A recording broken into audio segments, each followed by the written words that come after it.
3. Si tu veux le bonus, tu fais 5.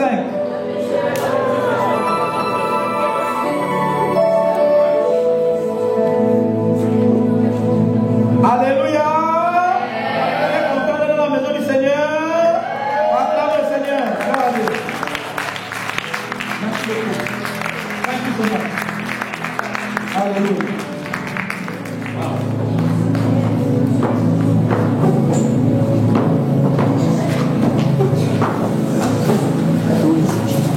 Que puis-je offrir à Jéhovah? Can you sing it in French?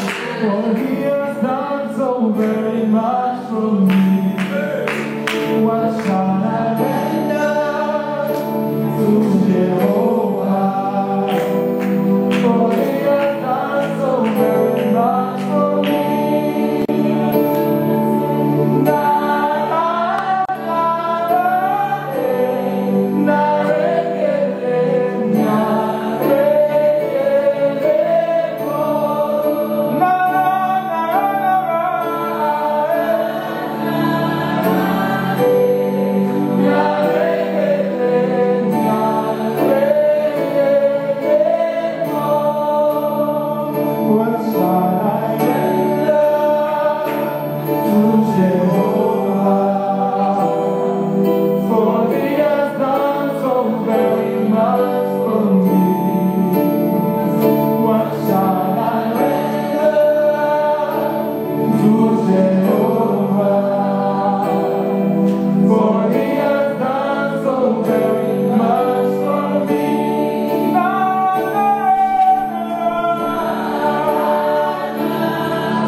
Qu'est-ce que je peux offrir à Jéhovah? Il a tellement fait pour moi. Si tu comptes ce que Dieu a fait pour toi de la tête aux pieds, c'est vraiment beaucoup. Alléluia. Des chants comme ça, il faut parfois les prendre tu es seul. Parce qu'une des choses qui frappe l'humanité, c'est l'ingratitude. C'est de dire merci à quelqu'un comme Jésus qui a tant fait pour nous. Alléluia. Chantez souvent à Dieu avec des actions de grâce. Dis merci à Dieu. Merci pour la belle créature que je suis. Seigneur, merci. C'est un privilège de vivre pendant que les autres meurent. Alléluia. Tout ce que j'ai là, je n'ai pas créé ça. Tu m'as tout donné, je te loue tout. Alléluia. Pour qui Dieu a fait beaucoup de choses. Acclame le Seigneur pour lui. Merci Dieu. Gloire à Dieu. Amen, amen, amen, amen. Je suis très content d'être ici parmi vous. Qui vient ici pour la première fois et me voit pour la première fois? Ok. Donc, je suis monsieur Elvis Moussavou. J'ai tout entendu. Hein? Parfois, j'ai entendu mon savon, Moussaillon.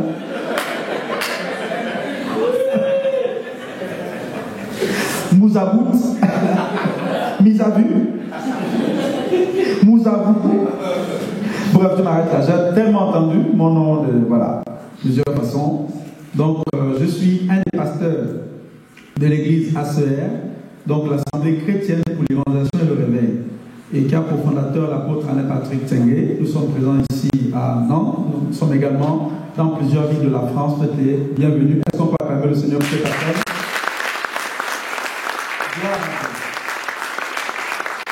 Je suis très content de retrouver l'église de Nantes. Nous étions donc en déplacement avec le diacre David qui est là. Est-ce qu'on peut acclamer le Seigneur pour lui?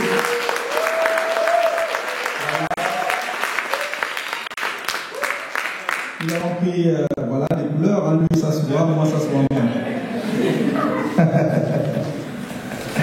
Voilà, le séjour s'est très bien passé. Je voudrais vraiment vous remercier pour votre soutien, vos prières, pour les obsèques de mon papa, qui sont également bien déroulés. Et j'ai également eu le privilège d'organiser 3 séminaires dans 3 églises.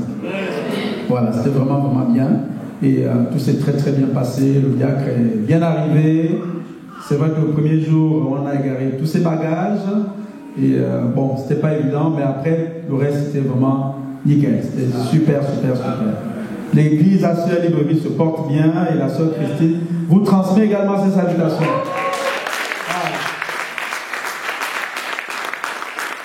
Donc, j'ai eu le privilège d'organiser ici des baptêmes, voilà, dont celui de Christine. Voilà.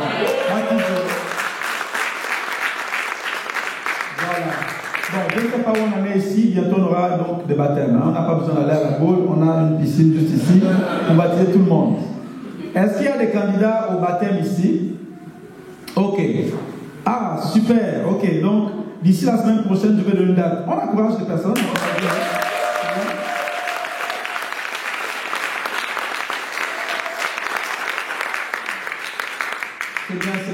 C'est super. Donc, vraiment, je vous remercie pour vos prières. Merci beaucoup. Et voilà, donc, je bénis encore le Seigneur pour l'homme de Dieu, l'apôtre Alain Patrick, qui me fait l'honneur et le privilège d'être ici, dont je suis un de ses fils. Amen, amen, amen. Une date sera donnée pour sa venue ici à Nantes. Ça fait quand même un bon petit temps qu'il n'est pas venu nous voir à Nantes. Donc, on va négocier ça pour qu'il vienne. Donc, la dernière fois, il n'a pas pu venir à cause de nous. C'est à cause de nous, bon, au niveau de la salle, voilà, on n'a pas pu, nous avons un événement, donc on ne pouvait pas le faire, quoi. Voilà, je bénis le Seigneur d'ailleurs pour cette église qui nous accueille ici, et je bénis le Seigneur pour les pasteurs de cette église, on peut quand même.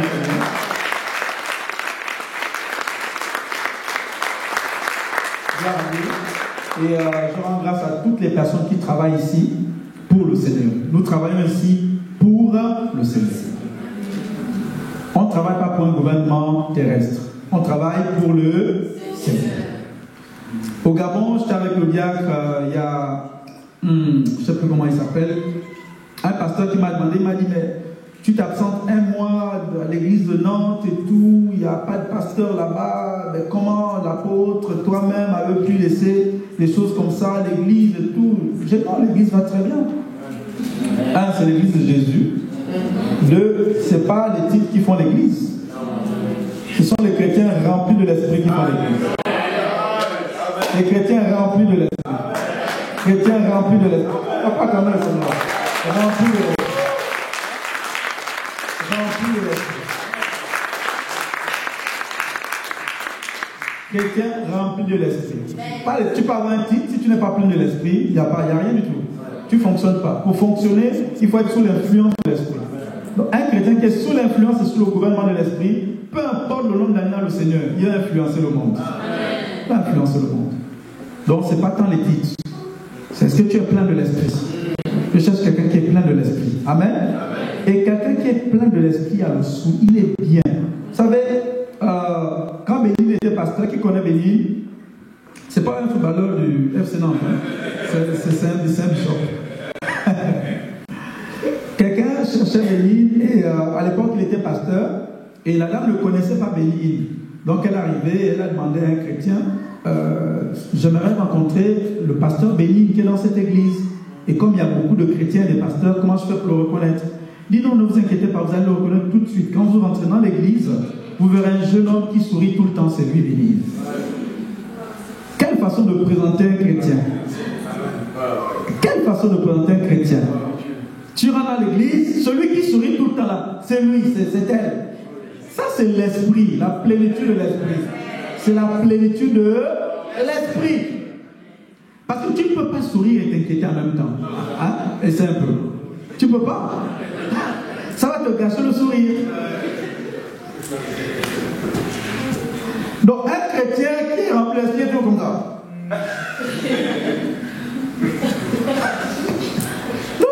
Tu ne peux pas te remplir de l'esprit, être inquiet. Quand tu es rempli de l'esprit, tu es conscient que tout va bien, il règne quoi. Il n'y a pas un coup de terre au ciel, il n'y a pas un coup d'état au ciel. Dieu règne. Alléluia. Gloire à Dieu. Donc, cette église vit parce que c'est l'église de Jésus et parce qu'il y a des chrétiens et des chrétiennes remplis de l'esprit. Amen. Gloire à Dieu. J'ai mon frère Didier qui est 12 ans, qui est là. Est-ce qu'on peut acclamer le Seigneur Didier?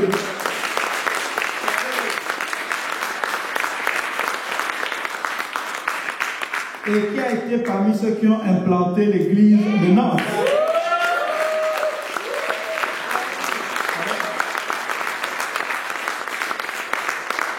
Donc au ciel, quand vous verrez le gars assis à un certain endroit, ne soyez pas surpris. Hein? Parce qu'il a payé le prix. Alléluia. Paye le prix. Amen. Gloire à Dieu. Donc nous sommes dans le mois de la foi pour les grands exploits dans mon évaluation et mon leadership. C'est ça? Dis, j'ai la foi pour de grands exploits. Dis, j'ai la foi pour de grands exploits. Dis, j'ai la foi pour de grands exploits. Amen. Parfois, tu vois, les chrétiens viennent avec une vision. Elles sont tellement petites, des visionnettes. Des petites visions. Comment tu peux avoir une petite vision avec un si grand Dieu? Hein? Même si tu commences petit, mais vois grand. Amen. N'ayez pas des petites visions. Voyez toujours grand. Amen. Dis, je vois grand. Car mon Dieu est grand. Dis, je vois grand. Car mon Dieu est grand. Amen. Donc nous sommes dans le mois de la foi pour des grands exploits dans notre évangélisation et notre leadership. Et donc on va parler d'évangélisation, on va parler également de leadership. Mais on va s'arrêter pour aujourd'hui à l'évangélisation. Amen. Au fait de gagner les âmes. Amen. Gagner des âmes.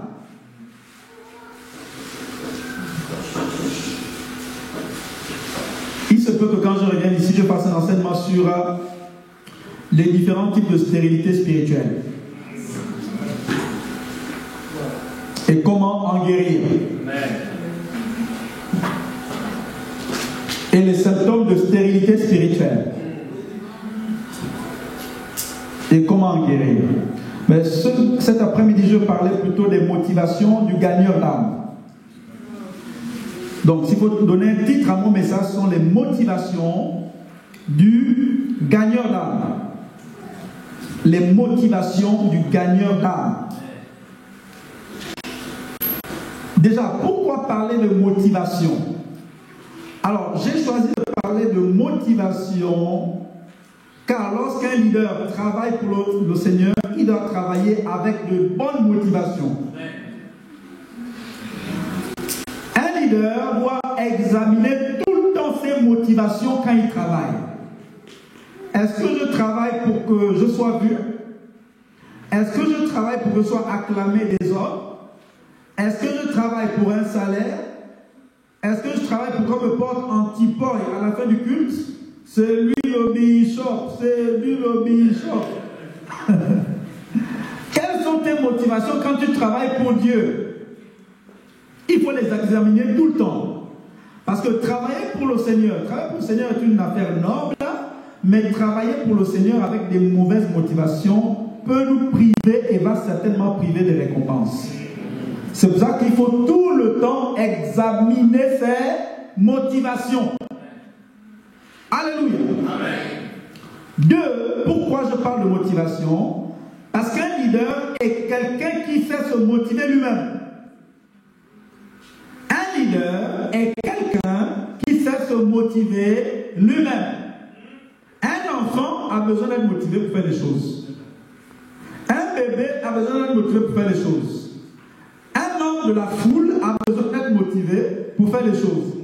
Un suiveur a besoin d'être motivé pour faire des choses. Mais un leader n'a besoin de personne pour se motiver lui-même. Parce qu'un leader est quelqu'un qui sait se fortifier et prendre courage. Il a dit à Josué, fortifie-toi, fortifie-toi. Donc toi, tu te fortifies. Et prends courage. Ça dit que prends-le. Le courage est quelque part, va le chercher. Pas besoin de 10 000 personnes. Mais quand tu es immature et bébé, tu as besoin de quelqu'un pour te rappeler que non, tu sais, tu dois aller à l'église. L'église, en fait, l'église est très importante, tu vois. En fait, ok, je te donne 10 raisons pour aller à l'église le dimanche. Il faut que tu pries tous les jours, hein, tu sais, tu vas lire ta Bible tous les jours. Je te donne 15 000 raisons pour lire ta Bible tous les jours et pour prier tous les jours. Il faut que tu adores aussi. Je te donne des raisons pour que tu adores. Non, un leader n'a pas besoin de ça. Et si tu ne connais pas tes motivations, ben, il y a des jours où tu n'auras pas l'énergie de faire certaines choses et le plaisir de faire certaines choses. Donc c'est à toi de trouver là où se trouvent tes motivations pour toujours faire les choses. C'est pour ça qu'un vrai leader est quelqu'un de constant. Quelqu'un de constant. Alléluia. Tu dois avoir des bonnes motivations. Tu dois avoir des bonnes motivations. Et tout le temps les scanner. Pour que lorsqu'il pleut, tu es là. Il neige, tu es là. Il vente, tu es là. Il fait bon, tu sers le Seigneur. Donc, ce sont les deux raisons pour lesquelles j'ai choisi de parler des motivations du gagnant d'âme. Dans la plupart des cas, les gens ne gagnent plus les âmes. Pourquoi? Parce qu'ils ne sont pas intéressés. Et l'autre, c'est parce qu'ils ont perdu la motivation. Ils ont perdu ça. Donc, il faut rappeler. Mais un vrai leader en est conscient tout le temps. Parce qu'un bon leader est quelqu'un qui sait se motiver soi-même. Si tu as besoin de quelqu'un tout le temps pour te pousser, tu n'es pas encore un grand leader.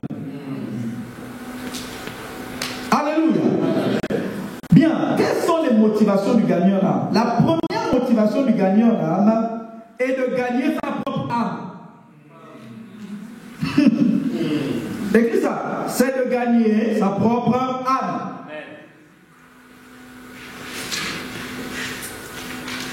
Marc 8:36. Et que sert-il à un homme de gagner tout le monde s'il perd son âme? Que sert-il à un homme de gagner le monde entier s'il perd sa propre âme? Qu'est-ce que ça veut dire? Avant d'aller gagner les autres, gagne-toi toi-même. Hein? Avant de prêcher l'évangile aux autres, sois sûr que tu es déjà toi-même sauvé. Pour ne pas avoir des surprises. Seigneur, j'ai fait ceci. Seigneur, j'ai fait cela. Il dit, mais je ne te connais pas. Non. Tu peux faire les choses. Si tu n'es pas sauvé toi-même, c'est zéro. Donc, garde-toi d'abord toi-même. Aller à l'église ne fait pas de toi une personne sauvée. Mais c'est bien d'aller à l'église. Être pasteur, prêcher, chanter ne veut pas dire que tu es sauvé. Tu es sauvé quand tu as accepté Jésus comme ton Seigneur et Sauveur personnel. Tu l'as confessé et tu l'as cru en ton cœur sur la base de la foi. C'est ce qui fait de toi quelqu'un de sauvé. C'est ça. Donc, avant d'aller chercher à gagner les autres, es-tu déjà sauvé toi-même? Je ne demande pas si tu vas à l'église, si tu ne vas pas à l'église, si tu es... Non, es-tu sauvé? C'est-à-dire dans ton esprit, tu sais que le Saint-Esprit rend témoignage que tu es un enfant de Dieu. C'est-à-dire que s'il y a enlèvement là, tu vas monter. Au Gabon, un membre de ma famille m'a fait un témoignage qui m'a attristé. Un chrétien rétrograde, ça m'a vraiment attristé. Et la personne m'a dit, elle a vu beaucoup de personnes, il y avait beaucoup de chrétiens.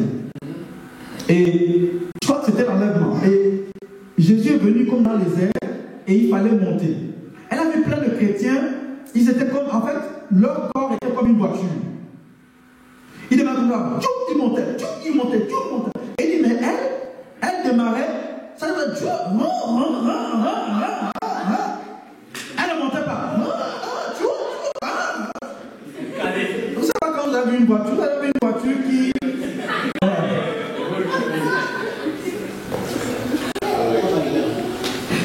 Donc, sois sûr que tu es sauvé.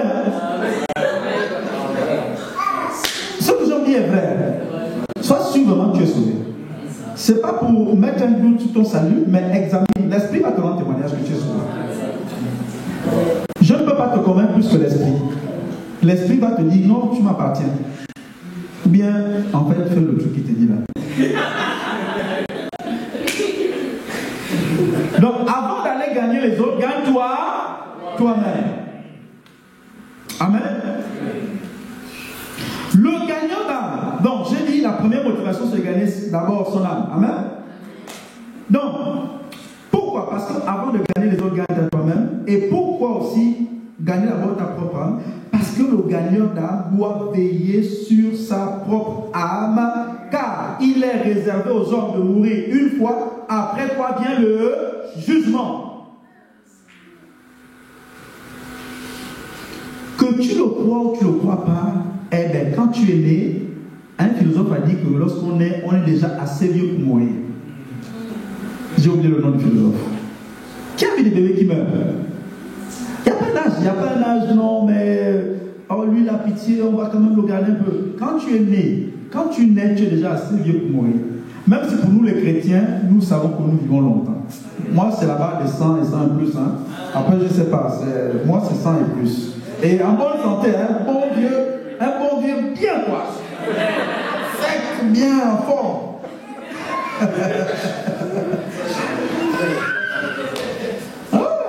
Pas vieux malade, mais vieux en bonne santé. Ah. Mais malgré ça, tu es appelé à partir. Donc tu dois préparer ton départ. Je sais que beaucoup de chrétiens ne pensent pas à leur départ. Quand tu les vois vivre, tu as l'impression qu'ils vont vivre là, éternellement sur terre. Mais tu es appelé à partir. Avis aux chrétiens qui consultent les voisins, consultent le conjoint, la femme ou l'époux, est-ce que tu dois servir le Seigneur ou pas? Vous n'êtes pas venus ensemble sur terre. Tu l'as croisé où? C'est pas dans la vie? Même quand il y a un crash d'avion, les gens ne meurent pas tous la même minute. Chacun meurt à chaque seconde. C'est-à-dire, les plus fragiles, ils vont vite. Après, il y a les plus durs, c'est à l'hôpital. On n'est pas pareil. C'est pour ça que la Bible dit que on tire beaucoup de sagesse dans une maison de deuil plutôt que dans une maison de fête. Quand tu vas dans une maison de deuil, tu te rappelles que tu vas mourir. Voilà. C'est une question de temps. Même si on te donne 500 ans, tu vas mourir. Oui, mais mon médecin dit qu'apparemment, comme je ne mange pas, je mange que bio, en fait, moi, je pense que je suis de l'espèce rare, il va vivre 600 ans. C'est pas vrai, tu vas mourir. Tu vas longtemps, mais à un moment, tu vas partir. Voilà. Maintenant, tu partiras où? La question là, c'est pas au purgatoire hein, pour résoudre ça. C'est ici sur terre. Et il y a deux types de jugements. Il y a le jugement pour ceux qui n'ont pas Christ. Ceux-là, quand ils meurent, on les prend et c'est direct l'enfer sans escale. Et l'enfer, c'est pas un endroit de fête. C'est pas un endroit de fête, c'est un endroit terrible. Maintenant, ceux qui ont Christ, eux, ils ne vont pas en enfer, ils vont devant Jésus rendre des comptes de leur vie. Si tu as répondu, le chrétien va rendre des comptes sur est-ce que tu as répondu à l'appel de Dieu pour ta vie? As-tu fonctionné dans cet appel? 2. Toi, as-tu fonctionné dans le plein potentiel de cet appel? Si tu as un don, as-tu fonctionné dans le plein potentiel du don que tu as reçu? Si tu en as 2, as-tu fonctionné dans le plein potentiel des 2? Si tu en as 5, est-ce que tu as juste utilisé 2 et les 3 autres tu n'as rien fait? C'est la parabole des talents. Chacun va rendre des comptes. Donc, il est à notre avantage de répertorier nos dons maintenant. Parce que si tu ne connais pas, là-bas il va te rappeler, non mais je te donnais ça. Dis, oh, ça ne veut pas j'ai tes dons. Mais si, il fallait demander. Avis à ceux qui ont plusieurs dons. C'est-à-dire, tu prêches et tu sais chanter, mais tu ne penses pas le chanteur. On va vous demander des comptes. Regardez l'apôtre, il prêche, il fait le pastorat. Regardez comment il allait bosser le don du chanteur. Parce qu'il a ça, on va demander des comptes. C'est ça, nous qui parlons les langues étrangères là, toi, on glisse maintenant un petit mot en anglais là et tout. Parce qu'il faut rentabiliser le don. Il faut rentabiliser le don. Tu connais, donc tu as reçu. Est-ce que tu fonctionnes le plein potentiel? Dis-moi comment tu travailles tes dons. Il va demander ça. Il va demander ça. Et souvent dit rest in peace, repose en paix. Non, quand tu meurs après, c'est pas le repos, il faut préparer le procès. Hein. C'est un procès, on va faire passer les dossiers. Donc tu dois préparer les arguments, machin, tout ça là, tu passes. On te fait tout un procès. Qu'est-ce que c'est un procès? C'est non un procès. C'est pour ça que la Bible dit, jeune homme, réjouis-toi pendant ta jeunesse. Mais sache qu'un temps viendra où tu vas devoir rendre compte. C'est pour ça, gagne d'abord ta propre âme. Gagne-la. Amen.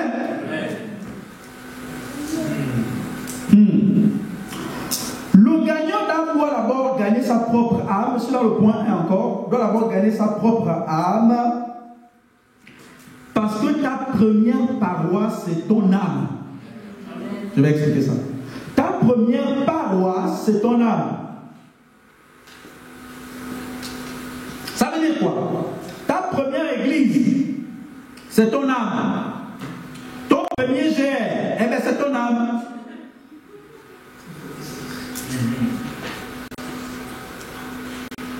Les vérités que tu vas donner aux autres là, tu dois les savourer dans ton âme. Tu dois les savourer dans ton âme. Dans ton âme. La bonne nouvelle que tu vas prêcher aux autres, savoure-la d'abord toi-même dans ton âme. Comme ça, tu vas la prêcher avec conviction. C'est pour ça que quand tu es broke dans l'âme, tu n'as même pas l'idée d'aller prêcher l'évangile à quelqu'un. Regarde. Quand ça ne va pas dans l'âme, qu'est-ce qui va motiver à aller dehors, aller prêcher l'évangile à quelqu'un? Non. Donc, ton âme, tu dois y veiller. Dieu a dit, garde ton cœur plus que...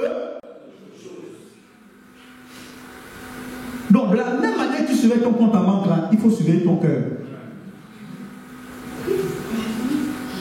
Parce que ton âme est ta première paroisse. Ton âme est telle en joie, alors que Dieu a donné le Saint-Esprit qui donne la joie. Et tu es toujours triste. L'âme, veille dessus. C'est ta première paroisse. Parle les psaumes à ton âme. Prends le psaume 23, parle ça à ton âme. Ton âme en sera guérie. Tu vas retrouver les forces et de la joie et tu pourras aller prêcher l'évangile aux autres. Alléluia. Pourquoi le chrétien doit d'abord gagner? Vous savez, un leader qui n'a pas su gagner son âme, comme Mandela a dit, Mandela qui ne parlait pas en langue, qui n'était même pas dans les églises, qui était en prison, il a dit, I am the captain of my soul. Voilà, je viens de mettre une phrase en anglais, je rentabilise mon nom. Donc si j'avais chanté, j'allais enchaîner un chant. I'm the captain of my soul. Je suis le capitaine de mon âme. Qui est la haine autour de moi, je ne peux pas être dans la haine. Qui est les rancuniers autour de moi, je ne peux pas être dans la rancune. Parce que je suis le maître de mon âme. Un leader qui ne maîtrise pas son âme, ben, les gens auront du mal à le suivre. Parce qu'un leader qui a battu, qui est mal dans son âme, on aura du mal à suivre un tel leader. Parce que lui-même il est blessé, il ne peut pas se réparer lui-même. Comment il va réparer les autres? C'est pour ça que quand ton âme est blessée, tu es mal, ben, les gens ne te suivent pas. Les gens ne te suivent pas. Parce qu'on veut quelqu'un qui est bien. C'est ça.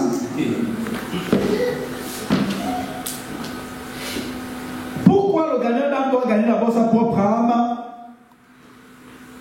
Parce qu'on gagne facilement les autres quand on est soi-même un témoin.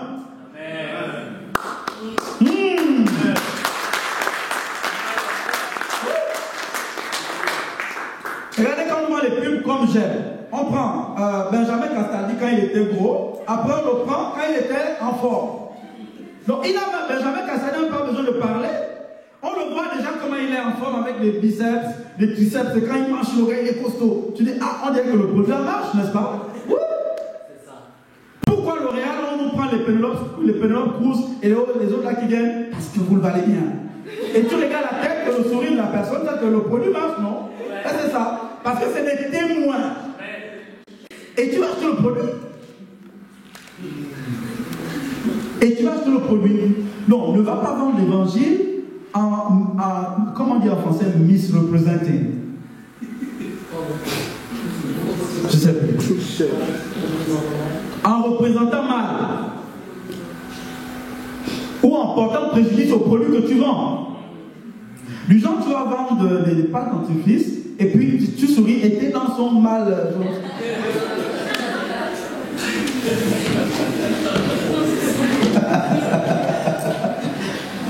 Par exemple, quoi.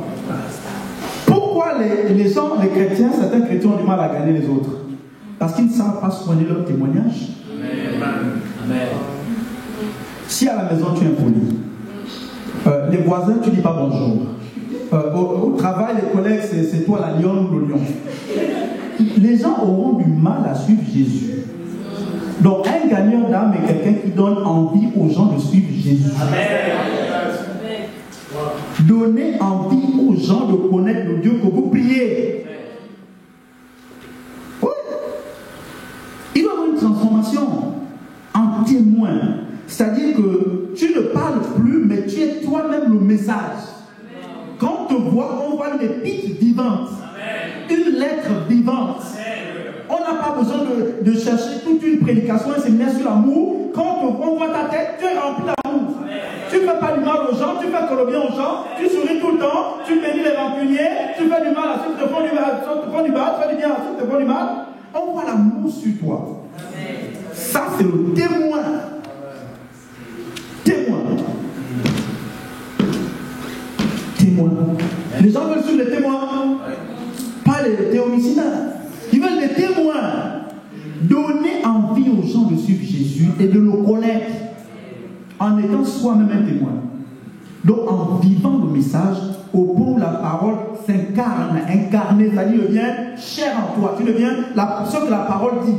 C'est-à-dire on voit ça sur toi. Amen. Les gens vont te suivre.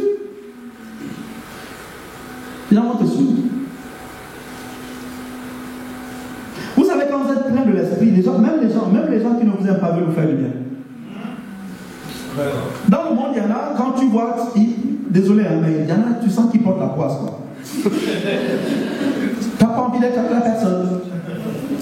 Mais il y a d'autres personnes, je ne sais pas, mais tu as juste envie de lui faire du bien. Son épouse travaillait pour, je crois, c'est une païenne ou une dame? C'est une dame. Une païenne. Elle est morte, et je crois 1 an ou 2 ans, un peu plus après sa mort, on apprend qu'ils ont laissé un, je peux pas l'héritage, l'argent, bon, les gens n'aiment pas trop, ils n'ont pas d'argent ici. Bon. Quand le patron, la patronne de son épouse est morte, elle a laissé 15 000 ans, 15 000 € à chaque membre de la famille de son épouse. Donc, l'épouse elle-même, le mari qui n'est pas l'ouvrier de la patronne, et chaque enfant de l'épouse.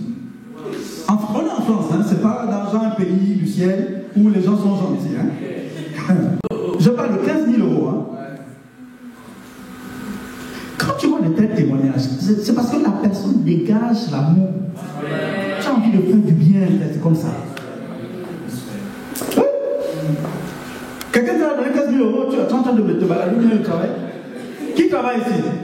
Qui a reçu la moitié de 15 000 € de son patron? Tiens, pas le salaire, non, prends ça pour toi. Mais quand tu es rempli de l'esprit, les opportunités viennent vers toi. Rempli de l'esprit. Oui, soyez plein d'amour. C'est parce qu'au travail, elle dégageait l'amour. Elle a béni sa patronne, sans murmurer, sans se plaindre, sans chercher l'argent. Et les gens sont touchés par l'amour. Les gens sont touchés par l'amour. Soyons remplis d'amour. Amen. Donc, nous devons être des témoins pour aller prêcher le message. 2. La motivation du gagneur d'âme est d'obéir à la dernière instruction de Jésus. La motivation du gagneur d'âme est d'obéir à la dernière instruction de Jésus. Vous savez, allez souvent assister aux obsèques des gens. De temps en temps, quand vous pouvez, quoi. C'est vrai, c'est pas un bon délire, mais quand vous pouvez, allez-y. C'est pas mon délire, c'est sûr. Hein, mais quand vous avez un proche, allez voir les obsèques. Vous allez voir qu'en fait, quand quelqu'un part, les gens s'en foutent de lui. Les gens s'en foutent. Les gens, je vous dis, les gens s'en foutent. Les dernières instructions, les gens s'en foutent. Vous allez voir un corps, machin, une tante qui part. Elle n'aime même pas, par exemple, les traits, souliers, machin, c'est une coiffure. Mais le jour où ils vont entrer, ils mettent n'importe quelle coiffure sur la tête.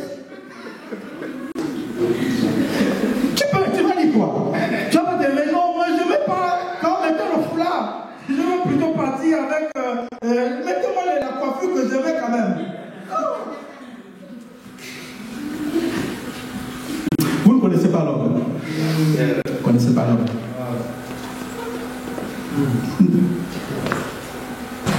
Les gens ont du mal avec les dernières instructions de quelqu'un qui n'est plus là. C'est pour ça que quand vous êtes un responsable de GR, département, pasteur, peu importe, ne vous absentez pas trop souvent et ne vous absentez pas pendant trop longtemps. Parce que les gens ont du mal avec les dernières instructions de quelqu'un qui n'est pas là. Qui travaille ici? Qui a remarqué que quand le patron n'est pas là, on dirait que l'atmosphère n'est pas pareille? Qui travaille le vrai travail, hein? Au blague ou bien au vrai aussi? Ok. Ok, quand le patron n'est pas là, tu as remarqué que c'est un peu bizarre, non? Qu'il y a des paroles qui sortent qui sont pas comme quand il est là. Hein? On dit des choses sur le patron, ça qui n'est pas là. Ouais. C'est ça. Jésus a dit dans Matthieu 28, 19, ça c'est la dernière instruction de Jésus. Allez et faites de toutes les nations les baptisants au nom du Père, du Fils et du Saint-Esprit. Est-ce que c'est un conseil ici? Est-ce que c'est un conseil? C'est un commandement, une instruction. Il a dit allez. C'est une instruction. Donc, le gagneur d'âme, sa motivation est d'obéir à cette instruction. Parce que ne pas obéir à Matthieu 28, 19, c'est péché.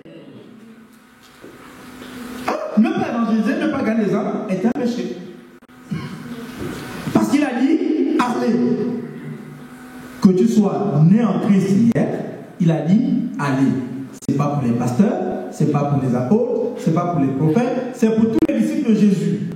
Et vous savez, derrière chaque instruction de Jésus est attachée notre prospérité. Amen.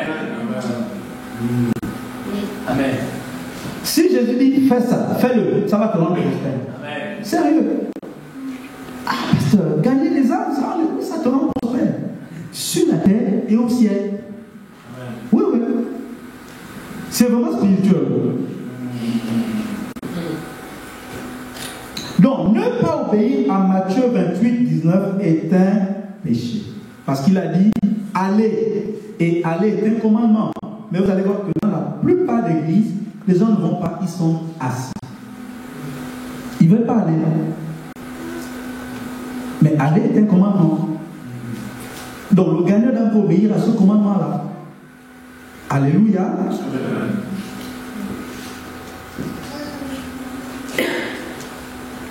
C'est bien d'organiser des veilles de prière, c'est très bien. Mais après la veille, il faut aller. Aller veut dire qu'il faut un mouvement. Le chrétien qui est rempli de l'esprit est tout le temps en mouvement. Sérieux. Parce que c'est en lui que nous avons le mouvement et l'être. Le chrétien qui est rempli de l'esprit est tout le temps en mouvement.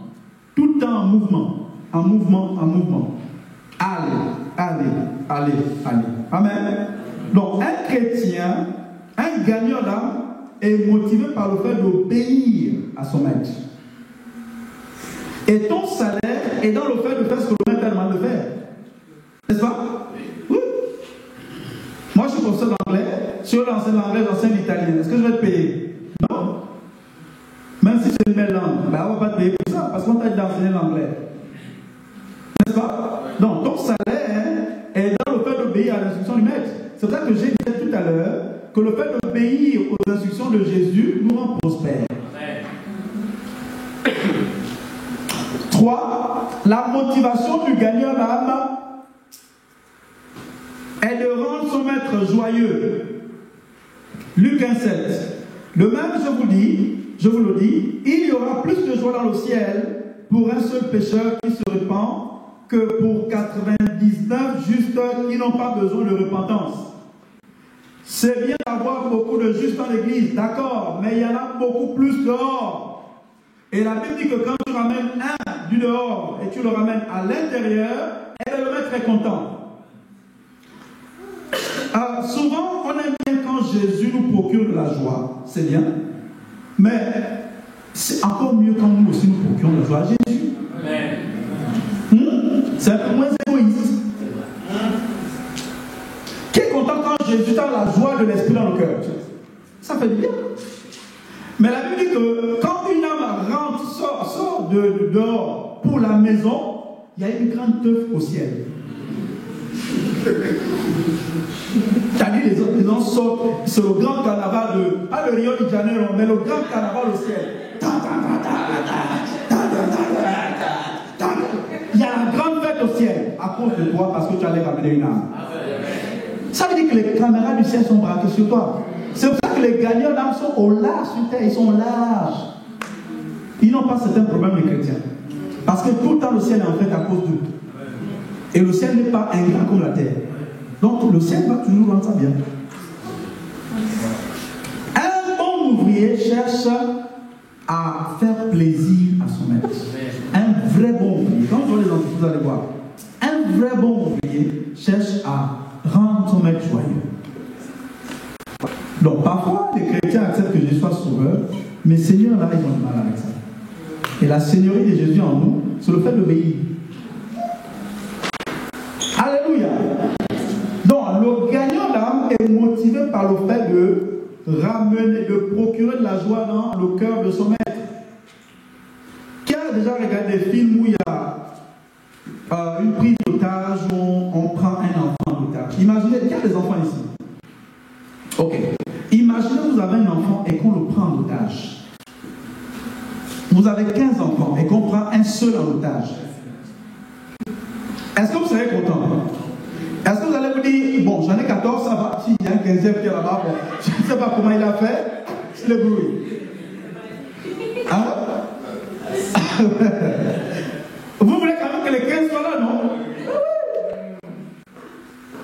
Maintenant, quand on arrive à délivrer le 15e, là, vous serez content ou pas? Mais c'est ce que Dieu ressent. C'est ce que Dieu ressent. Parce que il dit que la moisson est grande. Ça veut dire quoi? Tous les Nantais que vous voyez qui ne connaissent pas Jésus, Jésus ne les appelle pas simplement des païens, des incrédules, des athées. Il les appelle la moisson. Ça change tout, hein? Ça veut dire qu'ils sont déjà à lui potentiellement. Parce qu'il a donné le sang pour lui. Donc, ce qu'il veut, c'est juste aller récolter ce qui est à lui. Ils sont plus au diable.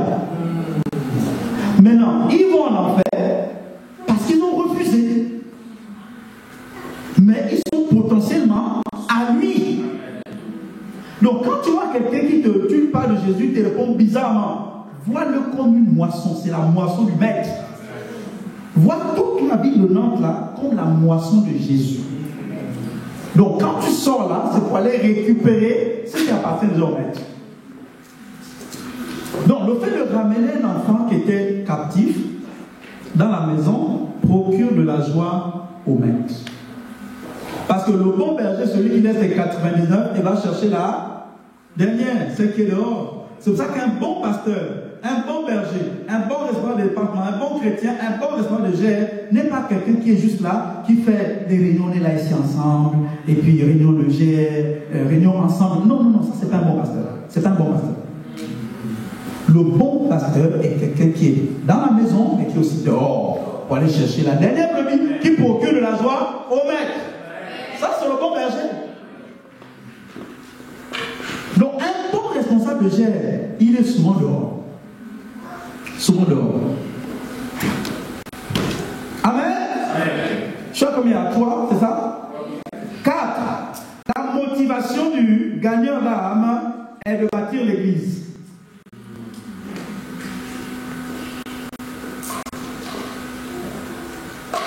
Tu ne peux pas être soucieux de gagner des âmes et mépriser l'église. Non, tu ne peux pas faire les deux. La plupart des grands évangélistes d'hier et d'aujourd'hui ont toujours collaboré et collaborent avec les églises locales. Amen. Toujours. Pourquoi? Parce que quand tu prends une âme dehors, ben, c'est dans l'église où elle reçoit les premiers enseignements, c'est dans l'église où elle est baptisée, c'est dans l'église qu'elle prend la Sainte Seine, c'est dans l'église qu'elle paye sa dîme, c'est dans l'église où on proclame les bénédictions, c'est dans l'église où elle se marie, sauf si elle allait chercher là-bas dehors, mais en général c'est dans l'église. Hein? C'est dans l'église qu'on l'envoie. C'est dans l'église qu'on la forme comme leader. Donc, bâtir l'église, c'est bâtir la bergerie du Seigneur. Si je vois comment tu travailles dans l'église, je peux savoir quel est le degré du battement de ton cœur pour le faire de gagner des âmes. Quand je vois comment tu travailles. Montrez-moi une personne qui gagne beaucoup d'âmes, qui n'est pas à l'église, qui est à l'église une fois sur deux, qui travaille de façon nonchalante. En général, les deux vont ensemble. Les deux vont ensemble. Les deux vont ensemble. Bâtir l'église est noble. C'est la vanité de ce monde qui nous empêche de voir la noblesse de bâtir l'église. La vanité de ce monde. Parce que dans ce monde-là, on est toujours en train de bâtir quelque chose. Il y en a qui bâtissent leur vie, il y en a qui bâtissent des banques, il y en a qui bâtissent des stades. Mais Jésus a choisi une chose, bâtir l'église. Il a dit, je bâtirai mon église. Donc quand tu es un vrai disciple de Jésus, tu vas vouloir t'associer à cette œuvre noble-là. Et de tout ce que Jésus va enlever, qu'il va revenir, il n'y a pas 10 000 choses.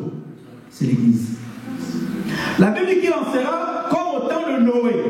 Qu'est-ce que Noé faisait? Il allait dehors prêcher le message et il rentrait bâtir l'arche. Il allait dehors prêcher le message et il revenait bâtir l'arche. Il allait dehors prêcher le message et il rentrait bâtir l'arche. Les gens se moquaient de lui, mais ton message là, il faut regarder l'arche. Il n'y a pas de souci. De la même manière, quand on prêche l'évangile, on se moque de nous. Quand on vient bâtir l'église, on se moque de nous. Mais la seule chose qui a été sauvée au temps de Noé, c'est l'arche. Attention à ça. Hein? Jésus revient bientôt. Cher terrien. Ah, il revient bientôt. Attention. Remettez les vies en ordre.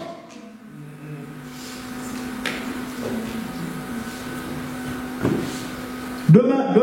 As-tu la preuve que tu viens demain? Comment il pleut? Quelle est la preuve que tu as? Samuel qui a pris l'avion là, pensait qu'il allait mourir, il allait signer un contrat. Il a plus d'argent que nous tous ici. C'est quoi, il est plus pécheur que nous? Non. On ne maîtrise pas ça. Sois pas trop fort avec Dieu. C'est un peu le fait que tu as déjà perdu. Alléluia. Prêchez le message comme au temps de Noé et bâtir l'arche. Faisons ça. Allons-y dehors. Battons nos pauses. Prêchez le message. Revenons, bâtissons l'église. Parce que Jésus bâtit l'église. C'est pour ça qu'il faut une église à Nantes. Il faut 2 églises. Il faut des églises partout à Nantes. Au-delà de Nantes, à Cholet, à Angers, partout, il faut des églises. Ouais, c'est ça. Une vérité comme ça, tu devrais acclamer ça. Parce que si on te disait que KFC a ouvert 10 magasins,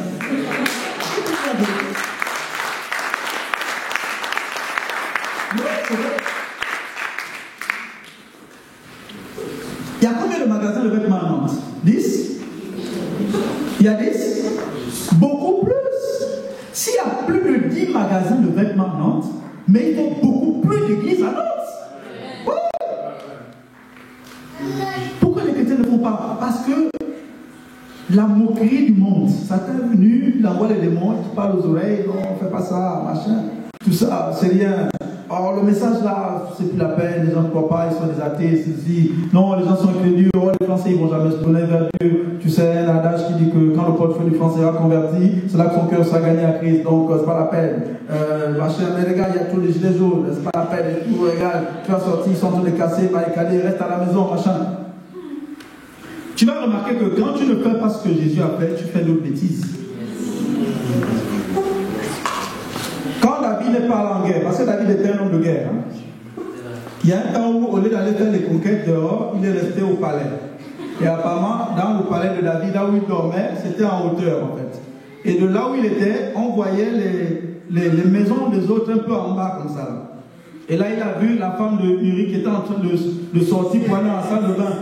Et puis elle commençait à bouger comme ça. Il dit, oh! Que se passe-t-il ici? Parce qu'il s'ennuyait, il faisait rien. La majorité des chrétiens qui n'évangélisent pas, ne baptisent pas l'église, ne cherchez même pas, je vous assure. C'est-à-dire le degré de vanité et de péché qu'il y a dans leur vie. Même quand ils se paraissent sérieux avec des lunettes.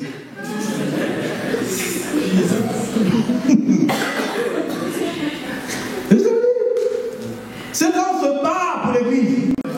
Tu es plus grand que David. Tu es plus grand que David. Tu es plus grand que David. Il faut se battre. Ne reste pas assis. Battons pour l'église. C'est pour ça que je disais tout à l'heure au 12, avec le comité exécutif, qu'il faut développer la mentalité du missionnaire. Le fait de bouger, d'aller implanter les églises. Regardez, Jésus voyageait. Jésus que nous suivons, le maître, voyageait. Vous saviez ça? Il a commencé chez lui. Après, vous allez voir, il faisait un voyage en Samarie. Il était en Judée. Après un moment, il était à Capernaum. À un moment, il était à Bethsaïda, à Chorazin, machin. Jésus voyageait. C'est quand la dernière fois que tu as un voyage pour Jésus? Je ne te parle pas de la boule, tu mets tes lunettes de soleil et puis tu as bronzé. Non, pas ça. Voyager pour Jésus. Mais même aller à Nantes dehors, aller prêcher l'évangile à Nantes, non, en fait, mes ex vont me voir. Mais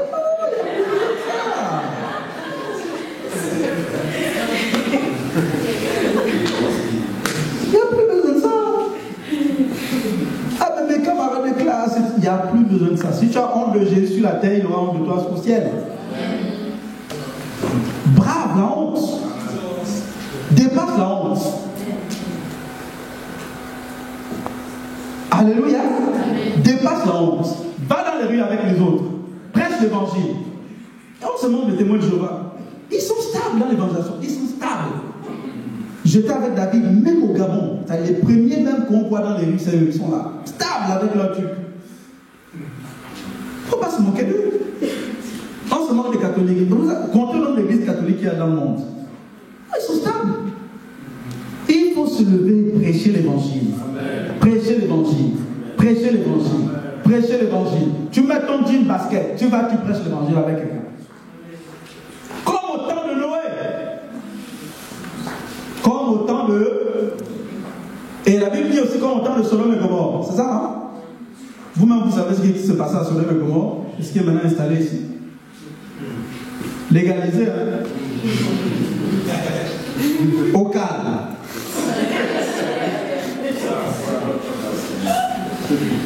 Au calme. Et il y a des chrétiens qui sont là. C'est là au calme. Hein? Il faut se lever et prêcher l'évangile. Récolter la moisson. Ne dites pas que Nantes est trop dur pour Dieu. Non! Nantes est une moisson. Une moisson n'attend que les moissonneurs. Nantes est une moisson. Ce n'est pas une plantation qui va pas aller planter. On peut donc planter. Non. Jésus n'a pas dit ça. Il dit que c'est une moisson. C'est une moisson. Tu sors, tu ramasses, tu mets dans la bergerie. Tu sors, tu ramasses, tu mets dans la bergerie. C'est une moisson. Ce n'est pas nous qui avons créé les gens, c'est Dieu qui les a créés. S'il appelle ça moisson, c'est moisson. Parce qu'il a le droit de rachat. Amen. Amen. Bâtissons l'église. Bâtissons l'église. Si tu as la capacité de créer un GR, ce que tu peux implanter beaucoup de GR.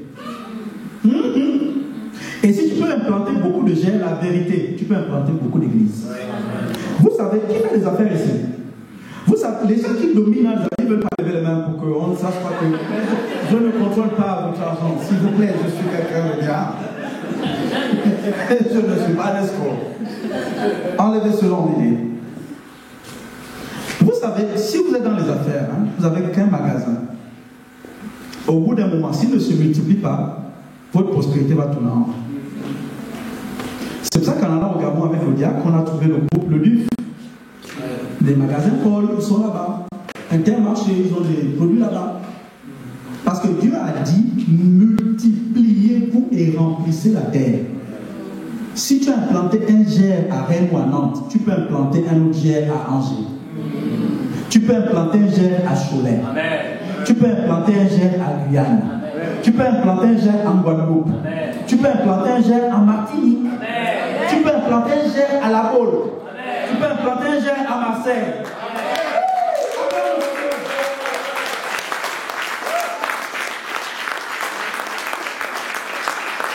Ce n'est pas l'affaire des pasteurs, c'est l'affaire des chrétiens remplis de l'esprit. C'est l'affaire des chrétiens remplis de l'esprit. Parce qu'un chrétien rempli de l'esprit porte du fruit de l'esprit.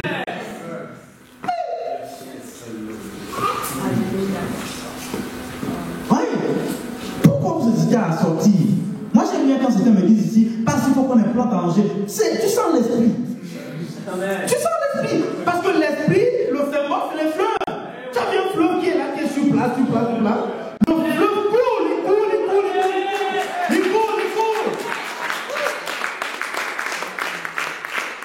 Quand on va déborder le fleuve, ça doit couler.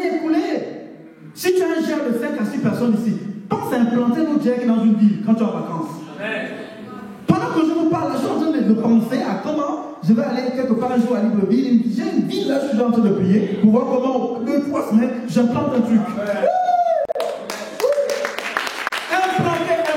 Implanter. Je vais vous choquer. Trouvez-moi une entreprise sur terre qui bat l'église en termes d'immobilier. Il n'y en a pas. Toutes les autres entreprises sont en train de se casser la tête. L'église de Jésus prospère et prospère. Ça fait des années, des milliers d'années que ça prospère. Ça ne s'arrête pas. Parce que c'est l'esprit qui gère ça. Suivez le mouvement de l'esprit. Suivez simplement le mouvement de l'esprit. Coulez, laissez couler. Faites pas obstacle et ombrage à l'esprit. Laissez couler. L'église, je ne vois pas que cette église-là. Je vois d'autres bras de rivière parfois. Je vois des bras à Angers. Je vois des bras à Soleil. Je vois des bras à Besançon. Je vois des bras dans les extrémités de la terre. Commencez à implanter beaucoup d'églises. Implantez les églises.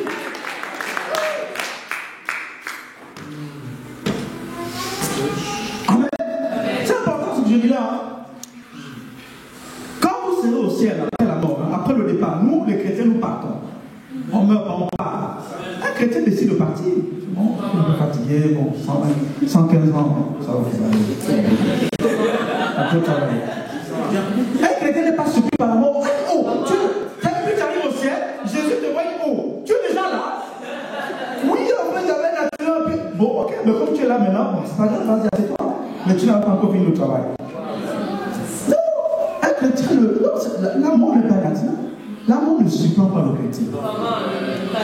La mort te visite, tu regardes la mort, tu dis à la mort, écoute, moi je t'ai vaincu, hein, celui qui est à moi, il t'a déjà vaincu. Donc tu es mon serviteur, le temps n'est pas venu, je ne pas maintenant. Et tu parles à la mort. Tu dis qu'il avait encore tant d'années, merci, ciao, bye. Amen. Nous régnons sur ça, on règne sur ça. C'est Jésus qui a dit à Judas, ce que tu as fait, fais-le promptement. Jésus a donné la permission à Judas. Parce que sa vie, personne ne peut le lui arracher. Il la donne quand il veut. Donc la vie que nous avons reçue, personne ne peut nous l'arracher parce que ce n'est pas notre vie, c'est la vie de Jésus. Le même type et de même nature. Ce n'est pas une vie qu'on peut arracher n'importe comment. On ne peut pas arracher n'importe comment.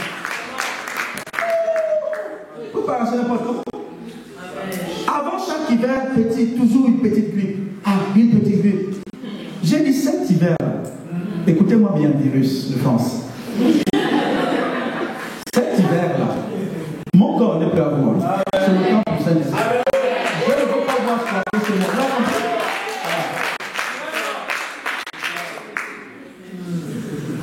J'ai attrapé la grippe. Mais elle est passée. Pourquoi tu l'as attrapée?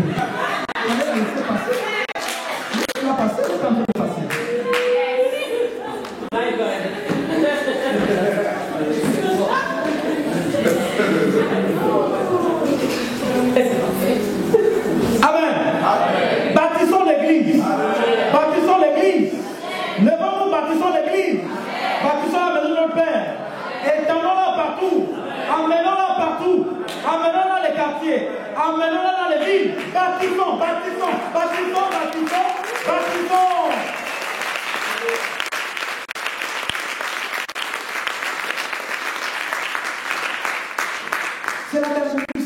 c'est la bergerie du Seigneur.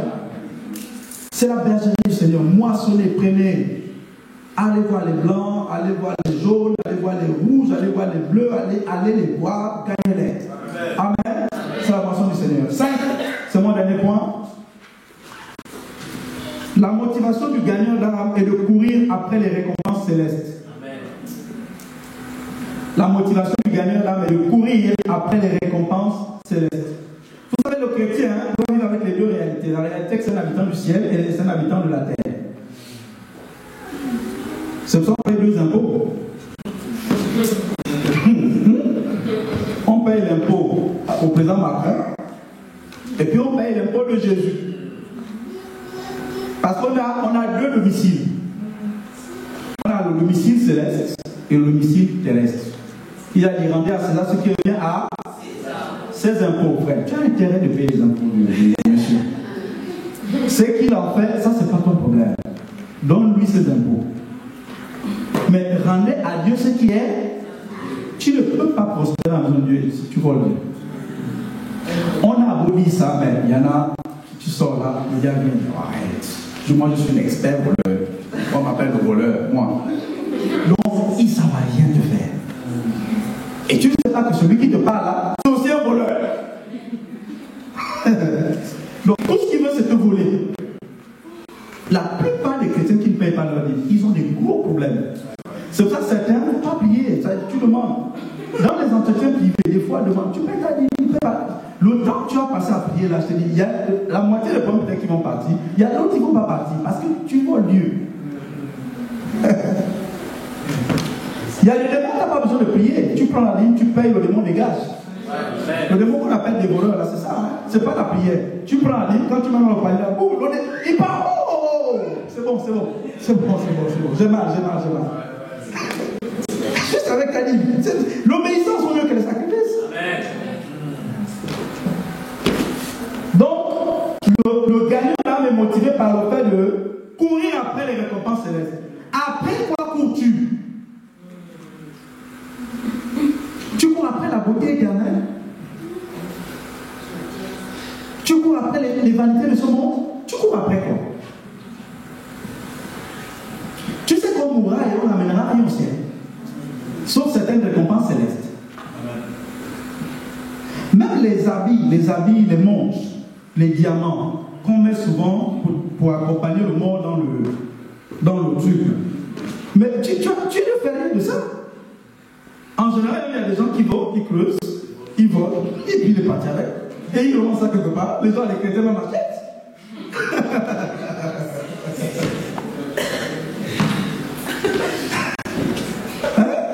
On ne va rien amener.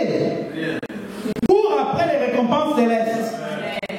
Cours après les récompenses célestes. Philippiens 3:13. Frère, je ne pense pas l'avoir saisi, mais je fais une chose. Dis une chose. Il dit, je fais une chose. Ce qui empêche les chrétiens de gagner les âmes s'appelle la distraction. Ils font 10 000 choses. Fais une chose.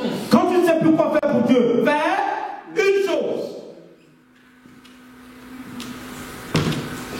Et qu'est-ce qui te distrait? C'est ce qu'il a dit là. Ce qui est en arrière. Qu'est-ce qui te distrait en tant que chrétien pour gagner les âmes? Ce qui est en arrière. Les échecs du passé, les humiliations passées, les problèmes passés. Tout ça bloque les chrétiens et empêche les chrétiens de se détacher et de prendre l'envol. Et c'est quoi la solution à tous les échecs et autres là? La solution elle donne oubliant ce qui est l'oubli. Ne rappelle pas à Dieu ce qu'il a déjà oublié. Ça veut dire quoi? Ça veut dire que certains échecs, Dieu a déjà fini avec ça, c'est déjà réglé, mais c'est toi qui les repasses dans ta mémoire. Donc quand ça te fait mal, là, c'est même pas Dieu. Hein? Non, c'est toi qui viens jouer avec ta mémoire en repassant les échecs. Un chrétien qui est dans la dépression, en fait, c'est quelqu'un qui repasse certaines choses dans la mémoire. Alors qu'on a demandé d'oublier ce qui est en arrière. Le problème d'hier, c'est hier, c'est fini, c'est passé. Quand tu main demain là, tu n'as même pas de preuve physique, c'est encore là. Non, c'est parce que tu le repasses dans ta mémoire. Oublions ce qu'il y a en arrière. Un chrétien qui oublie beaucoup, hein. Moi, il y a plein de choses que tu vas oublier. Il y a plein de choses que tu vas oublier. Les trahisons, les déceptions, les ingratitudes, les échecs personnels, les frustrations personnelles. Il y a plein de choses. Tu vas oublier ça. Oublier. Et qu'est-ce qu'il dit? Il dit, oubliant ce qui est en arrière et me portant vers ce qui est en avant, je cours vers le but pour remporter le prix de la vocation céleste en Dieu, en Jésus-Christ. Pour remporter le prix, donc je l'ai dit tout à l'heure, le chrétien doit être focus, concentré. Gagner les âmes demande de la concentration, de la discipline mentale et spirituelle. Parce que vous savez, tous ceux que vous voyez gagner les âmes, là, soit les bénis, l'apôtre Alain Patrick, les pasteurs, toutes ces personnes que vous voyez courir après les âmes là, c'est pas qu'ils n'ont pas de défis. Hein. Ils en ont, nous on a des défis. Mais on oublie ce qui est en arrière et on se discipline et se concentre sur l'essentiel. Donc quand tu vois un chrétien distrait, petit machin, voyage à Montpellier, machin, voyage à la Côte, voyage aux Bahamas, c'est plus les Bahamas, voyage dans les îles Caïmans, voyage à Singapour, voyage, il ne gagne pas les âmes. Tu es distrait. Dans tous les magasins de Nantes, le nouveau magasin qui est arrivé, c'est le premier arrivé là-bas. Là on voit les vernis, ici on voit les vestes, on voit les cravates. Un chrétien qui est distrait aura du mal à gagner des âmes. Parce que gagner des âmes demande de la concentration.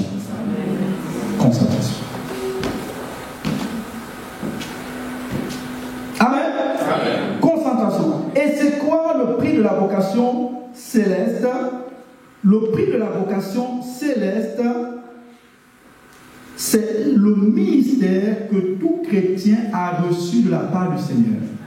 Ou l'appel que tout chrétien a reçu de la part du Seigneur. Savez-vous qu'il y a beaucoup d'appelés? Il y a beaucoup d'appelés. Ça veut dire que Dieu appelle beaucoup plus que nous pensons. Beaucoup. Maintenant, il y en a qui n'entendent pas l'appel parce qu'ils sont dead spirituellement, sont off, débranchés. Maintenant, il y en a qui entendent l'appel, mais font semblant de ne pas entendre. Qui a déjà été un jour tu es dans la rue, quelqu'un t'appelle, tu vois la personne, mais tu ne veux pas que la personne. Qui a déjà eu ce genre de fou? Genre la personne t'appelle, et tu regardes, non, tu sais que c'est pas une bonne personne, mais tu fais comme si tu m'as pas entendu. À qui c'est arrivé? Ou bien quelqu'un téléphone, tu vois le téléphone qui sonne, tu regardes et c'est l'huissier. Ou bien c'est les gens de Free ou je ne sais pas quelle boîte téléphonique qui t'appelle et tu n'as pas envie de décrocher. Ça t'arrive des fois, mais c'est que les chrétiens font des fois avec Dieu. Ils voient l'appel, c'est que c'est Dieu. Donc il y a beaucoup d'appelés. Le prix de la vocation céleste, c'est le fait de répondre. Donc répondre à l'appel de Dieu et au ministère que Dieu a donné à tout chrétien a une récompense. Et ça précède que l'appel, ce à quoi l'apôtre Paul courait. Et nous courons après cette récompense-là. Et c'est quoi cet appel et ce ministère-là? Qui c'est que tout chrétien a un ministère? On a tous un ministère ici. Qui s'appelle le ministère de la réconciliation. Écrit réconciliation en gras. Le ministère de la réconciliation. Ça veut dire quoi? Ça veut dire prendre les perdus, les réconcilier à leur Père. Prendre les perdus, les réconcilier à leur Père. Qui a regardé Equalizer 2? Equalizer 2 avec Denzel Washington. C'est un très bon film. Bon, il est un peu violent, mais c'est un très bon film. Hein. Là où le monsieur va en Turquie, prendre une petite fille et la réconcilier avec sa mère. Ouais, non, c'est un peu ça. Prendre les perdus qui n'ont pas connu leur vrai Père qui est Dieu et les réconcilier. C'est ça le chrétien. C'est notre ministère. Amen. C'est ça notre vrai ministère. Notre vrai ministère est de réconcilier les gens avec Dieu. Leur dit que votre Père a déjà payé le prix, revenez, il est là, il attend, il vous aime. C'est le ministère du chrétien. C'est pour ça qu'un chrétien, et je le disais tout à l'heure, un chrétien qui est rempli de l'esprit le fait naturellement. Quand tu vois un chrétien qui ne le fait plus naturellement, c'est qu'il n'est pas plein de l'esprit. Parce que je disais à Rennes que tu peux accepter la présence de l'esprit et refuser la plénitude. Tu peux accepter ce verre d'eau et refuser de le boire. La présence du verre d'eau est une expérience, le fait de boire est une autre expérience. Donc, si tu n'es pas rempli de l'esprit, tu ne peux pas être sous le contrôle de l'esprit et tu ne peux pas influencer les esprits. Parce que quand tu sors évangéliser, vous savez, il y a plusieurs types de personnes. Hein. Il y en a qui savent parler au corps des hommes. Il y en a qui savent parler au corps des hommes, les corps. Il y a une jeune chrétienne un jour qui allait dire à l'apôtre, mais c'est bizarre, moi quand j'évangélise, les gens me draguent toujours, les gens me draguent toujours, les gens me draguent toujours. Parce que tu réveilles le corps peut-être. Il y en a qui savent parler au corps. Il y en a qui savent parler aux âmes des gens, ce qui est déjà bien, mais il y en a qui savent parler aux esprits. Ce qui est encore mieux. Et quand tu es rempli de l'esprit, il va t'entraîner à parler aux esprits. C'est pour ça que les gens suivent Hitler.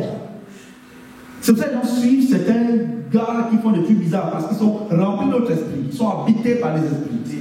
Donc quand ils parlent, là, ils touchent les esprits. C'est pas le corps, hein, ils touchent les esprits. Et quand tu as touché les esprits, c'est autre chose. Mais nous, on est remplis du Saint-Esprit. On doit être constamment rempli du Saint-Esprit pour parler aux esprits. Quand tu es rempli de l'esprit, le Saint-Esprit te rendra crédible. Amen. Même si tu es tout petit comme ça, tu ne sais pas parler français. Moi, il n'y en a pas beaucoup de français. Il n'y a que deux petites phrases. Je viens de Bamako. Je ne peux pas parler français. Le Saint-Esprit va te donner la crédibilité. Amen. Parce qu'il est celui qui convainc les hommes. Il convainc les hommes. Il est esprit, mais comment il convainc les hommes? Parce qu'il parle directement au cœur, aux esprits. Un vrai gagnant d'âme est tout le temps rempli de l'esprit. Il n'est pas confus. Il est rempli de l'esprit. Il vient, il te donne même 2 mots, 3 phrases, une phrase. Ça descend dans ton cœur comme ça. Toute la nuit, tu réfléchis. Je ne sais pas, tu as fait une prédication ou quelqu'un est en train de prêcher, il dit une phrase et toute la nuit, tu es en train de réfléchir. Ça, la phrase là a parlé à ton esprit. On veut des gens qui parlent aux esprits. Donc, pour parler aux esprits, toucher les esprits, il faut être tout le temps rempli du Saint-Esprit. C'est pour ça que la Bible dit Jésus, rempli du Saint-Esprit, allait de lieu en lieu, faisant le bien. Il allait de lieu. Et ça renommé, c'est dans Luc 4. Laissez-moi terminer avec ça. Luc 4. Luc 4, 14. La Bible dit quoi? Jésus, revêtu de la puissance de l'Esprit, retourna en Galilée, et sa renommée se répandit dans tout le pays d'alentour. Ah, il était charpentier, mais comment ça se fait que tout le pays d'alentour, on connaît ce monsieur? Parce qu'il est rempli de l'Esprit, et quand il parle, les esprits écoutent, et les gens le suivent et disent non, mais lui là, il touche nos esprits, il touche nos cœurs, il touche les besoins qu'on clame et les frères, ne peut toucher. Parce que l'homme a plusieurs dimensions. La dimension peut soigner le corps, la dimension peut soigner l'âme, la dimension peut soigner l'esprit, et lui là, il a les paroles de l'esprit. Les gens c'est ça. Les gens c'est ça. Et Acte 14, pardon, 10, 38, qu'est-ce qu'il dit? Il dit, vous savez comment Dieu a oint le Saint-Esprit, du Saint-Esprit et de force Jésus de Nazareth, qui allait de lieu en lieu, faisant du bien et guérissant tout ce qui était sous l'empire du diable, car Dieu était avec lui. Nous qui parlons là, nous sommes témoins de tout ce qu'il a fait dans le pays des Juifs et à Jérusalem. Où sont les témoins de la plénitude de l'Esprit dans ta vie? Où sont les témoins? Le chrétien qui est rempli de l'Esprit est un fils. C'est ça la Bible dit, hein? Que la création avec un ardent, la révélation ou la manifestation ou l'apparition des fils de Dieu. Parfois les chrétiens sont comme des spectateurs de la vie. C'est-à-dire tu es dans le quartier, tu vois juste une ligne de métro apparaître. Tu es dans le quartier, tu vois juste une nouvelle route apparaître. Tu es dans le quartier, tu vois juste un nouveau magasin apparaître. Mais tu ne peux pas être juste spectateur de la vie. Le chrétien est quelqu'un, quand il arrive, les gens voient juste des choses apparaître tout et tout. Il voit des gens qui guérissent, il voit des bâtiments qui montent, il voit des fleurs partout, il voit des jets qui se plantent, il voit des choses qui se lèvent de partout. Il apparaît aux gens et les gens apparaissent par lui. Le temps est venu, tu dois te manifester à ta génération. Tu dois apparaître à ta génération. Tu dois sortir l'enfant qui est embrigadé, le fils qui est encore retenu par les chaînes et apparaître aux et le sel de la terre. Pas la lumière de Nantes ou le sel de Nantes ne rend pas ta vie, ne rapetisse pas ta vie. Le Dieu qui en toi est bien plus grand, mais tu le retiens avec des faux problèmes. Des faux problèmes. Des faux problèmes.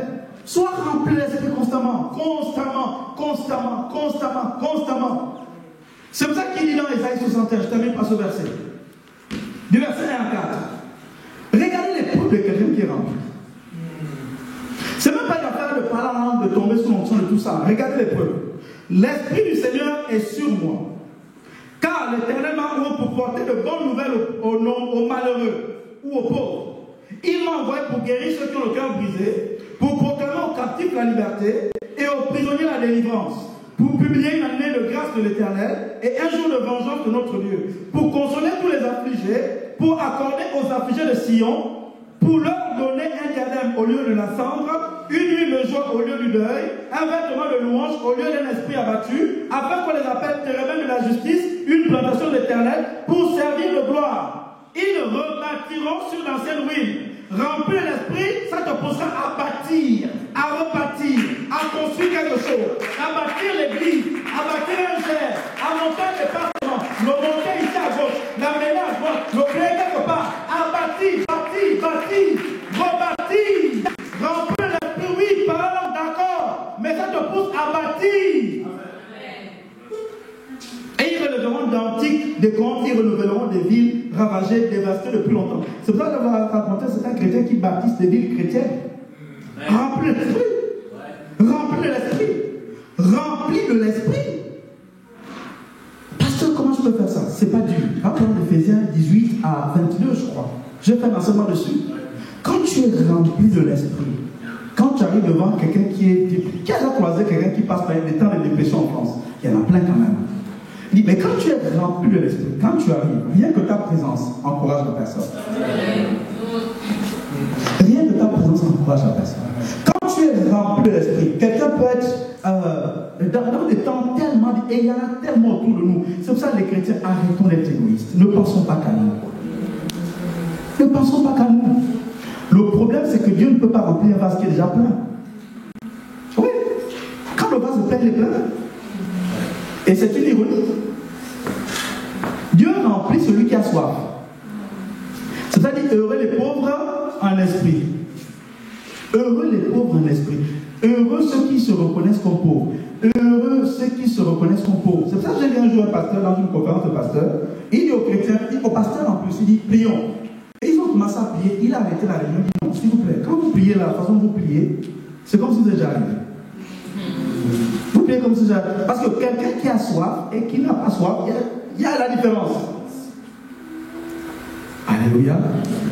Quand vous recherchez tout le temps la plénitude, le reste, vous allez voir, vous allez le faire naturellement. Quand vous êtes rempli, naturellement, vous aurez idée à bâtir quelque chose. Le département protocole qui est bâti ici, elle vient de Rennes. Parce que quelqu'un qui est constamment rempli de l'esprit bâtit.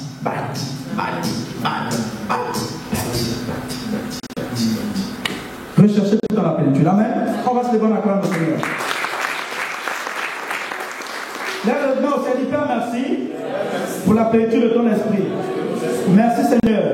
Je suis un candidat à la plénitude de ton esprit. Merci Seigneur.